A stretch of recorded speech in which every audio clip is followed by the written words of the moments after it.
ಯಾವಾಗಲೂ ಜೀವಂತ.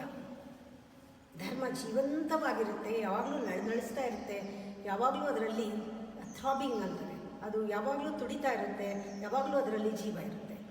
ಆದರೆ ನಾವು ನಮ್ಮಲ್ಲಿ ಆ ಧರ್ಮವನ್ನು, ಆ ಜೀವಂತವಾದದ್ದನ್ನು ನಮ್ಮಲ್ಲಿ ಕಾಣಬೇಕಾದ್ರೆ ನಾವು ಜೀವಂತವಾಗಿರಬೇಕು. ನಾವು ಜೀವಂತವಾಗಿದ್ದು ನಮ್ಮ ಧರ್ಮವನ್ನು ನಾವು ಕಾಪಾಡಿಕೊಳ್ಬೇಕು.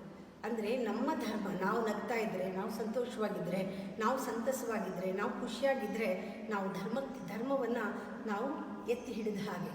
ನಗುವುದೇ ಧರ್ಮ ಅಂತಾರೆ. ನಗ್ನಗ್ತಾ ಸಂತೋಷವಾಗಿ ಖುಷಿಯಾಗಿರುವುದೇ ಆ ಧರ್ಮ ಅಂತ.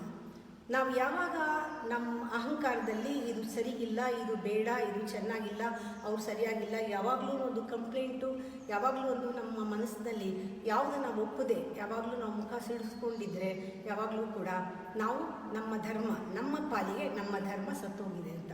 ನಮ್ಮ ಪಾಲಿಗೆ ನಮ್ಮ ಧರ್ಮ ಯಾವಾಗಲೂ ಜೀವಂತವಿರಬೇಕಾದ್ರೆ ನಗ್ನಗ್ತಾ ಸಂತೋಷವಾಗಿರ್ಬೇಕಂತಾರೆ. ಆ ನಗುವೇ ಧರ್ಮ ಅಂತ ಹೇಳ್ತಾರೆ. ಆ ನಗು ಯಾವ ರೀತಿ ಅಂತಂದರೆ ಒಂದು ಕಾರಂಜಿ ಹಾಗೆ. ನಗುವಿನಲ್ಲಿ ಏನೇನಿದೆ ಅಂತ, ನಗುವಿನಲ್ಲಿ ಜೀವನ ಇದೆ, ಜೀವ ರಸ ಇದೆ ಅಂತ. ಅದಕ್ಕೆ ಹೇಳೋದು ಲೈವ್ಲಿ ಅಂತಾರೆ. ಯಾರು ನಗ್ತಾ ಇರ್ತಾರೆ ಅವ್ರನ್ನ ಲೈವ್ಲಿ ಅಂತಾರೆ, ಜೀವಂತವಾಗಿದ್ದಾರೆ.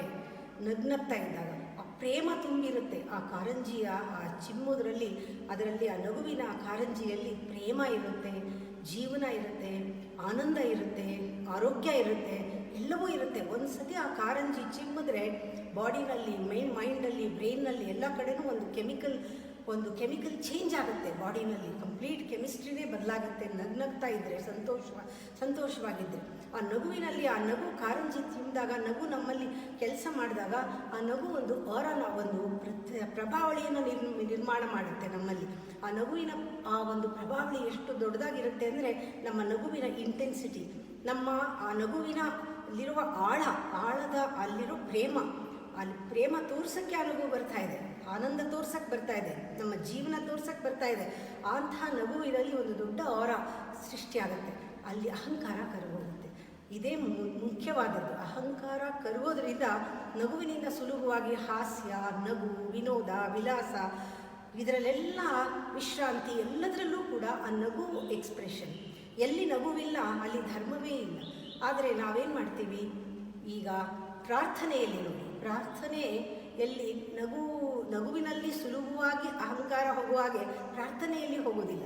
ಇದು ಸುಲಭವಾದ ದಾರಿ, ಇದು ಸಹಜವಾದ ದಾರಿ. ಪ್ರಾರ್ಥನೆಯಲ್ಲಿ ಅದರಲ್ಲಿ ಒಂದು ಅಥಾರಿಟಿ ಬಂದುಬಿಡುತ್ತೆ. ಪ್ರಾರ್ಥನೆಯಿಂದ ಆ್ಯಕ್ಚುಲಿ ನಮ್ಮ ಅಹಂಕಾರ ಕರಗಬೇಕು. ಅದಕ್ಕೆ ಪ್ರಾರ್ಥನೆ ಇರೋದು. ಪ್ರಾರ್ಥನೆ ಮಾಡೋದು ಯಾಕೆ ಅಂದರೆ ಪರಮಾತ್ಮನ ಹತ್ತಿರ ಹೋಗೋಕ್ಕೆ.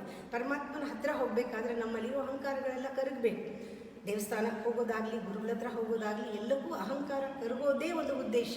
ಎಲ್ಲ ಮಂತ್ರಗಳ ಉದ್ದೇಶ, ಎಲ್ಲ ಭಜನೆಗಳ ಉದ್ದೇಶ, ಸತ್ಸಂಗದ ಉದ್ದೇಶ ಏನಂದರೆ ಅಹಂಕಾರ ಕರಗಿದ್ರೆ, ಅಜ್ಞಾನ ಹೋದರೆ ನಾವು ಜ್ಞಾನದ ಕಡೆಗೆ ಹೋಗೋದಕ್ಕೆ ದಾರಿ. ಆದರೆ ಪ್ರಾರ್ಥನೆ ನಮ್ಮಲ್ಲಿ ಒಂದು ಅಥಾರಿಟಿ ತಂದುಬಿಡುತ್ತೆ. ಎಷ್ಟೋ ಜನ ನಂಗೆ ಹೇಳ್ತಾರೆ, ಹೊಸದೇನಾದರೂ ಹೇಳ್ಕೊಡಿ, ಯಾಕೆ ನಾವೆಲ್ಲ ಕಲ್ತ್ಬಿಟ್ಟಿದ್ದೀವಿ, ನಮ್ಮದೆಲ್ಲ ಮುಗಿದೋಗಿದೆ.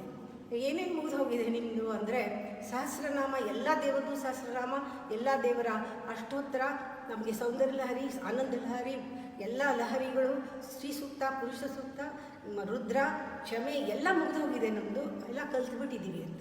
ಇದೆಲ್ಲ ಕಲಿಯೋದು, ಮಂತ್ರಗಳು ಕಲಿಯೋದು, ಇದೆಲ್ಲ ಭಜನೆ ಮಾಡೋದು ಯಾಕೆ ಅಂದರೆ ನಾವು ಕರಗೋದಕ್ಕೆ. ಅದೊಂದು ಆಗಿರಲ್ಲ, ಇನ್ನೆಲ್ಲ ಮುಗಿದಿರುತ್ತೆ ಅಂದರೆ ನಾವು ಮಾಡೋದು ಯಾವುದೂ ಪ್ರಯೋಜನ ಆಗೋದಿಲ್ಲ. ಪ್ರಾರ್ಥನೆಗಿಂತ ಸುಲಭದ ದಾರಿ ಆನಂದ, ಸಂತೋಷ, ನಗು, ಉತ್ಸಾಹ, ಉಲ್ಲಾಸ, ಸಂತಸ, ಇಂಥದ್ರಲ್ಲಿ ಉತ್ಸವ, ಇಂಥದ್ರಲ್ಲಿ ಜಾಸ್ತಿ ಹೆಚ್ಚು ಭಾಗವಹಿಸಿದರೆ ಪ್ರಾರ್ಥನೆಗಿಂತ ಇದು ಹೆಚ್ಚು ಶಾರ್ಟ್ಕಟ್, ಬೇಗ ನಾವು ಆನಂದವನ್ನು ಪಡಿಬೋದು.